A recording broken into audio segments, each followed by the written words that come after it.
જંગવાડા વટીલા ધામના 61 વટીલા ભક્તોએ ગામના વનકેશ્વર મહાદેવ શિવલિંગ ઉપર 411 લીટર નર્મદા નદીના જળનો અભિષેક કર્યો। જંગવાડાથી વટીલા ભક્તોએ નર્મદા જઈને ત્યાંથી 411 લીટર જળ વટીલા ધામ લાવીને સોમવારે વનકેશ્વર મહાદેવ મંદિરે જળાભિષેક કર્યો હતો। पवित्र श्रावण मास में भक्तों ठेर ठेर भोलानाथ ने रिझववा माटे भोलानाथनी भक्ति में लीन बनी जता होय छे। त्यां वडगाम तालुकाना चंगवाड़ा खाते आवेल वटीला धामना भक्तों पण शिव भक्ति में लीन बन्या हता अने वटीला धामना भक्तों नर्मदा खाते जई शनिवारे नर्मदा नदीनुं 411 लीटर वहेतुं जळ लावीने रविवारे वटीला धाम पहोंच्या हता।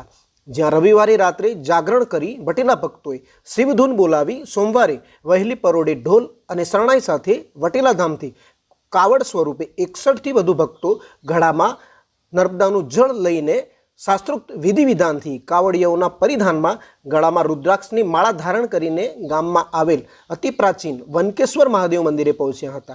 ज्यां वटीला भक्तोए शिवलिंग पर सवारे ब्रह्म मुहूर्त में 411 लीटर जळनो शिवलिंग पर अभिषेक करवामां आव्यो हतो। ज्यां मंदिर में जलाभिषेक दरमियान समग्र मंदिर परिसर में वटीला धामना वटीला भक्तोए ओम नमः शिवायना नादथी मंदिर परिसर गुंजी उठ्युं हतुं।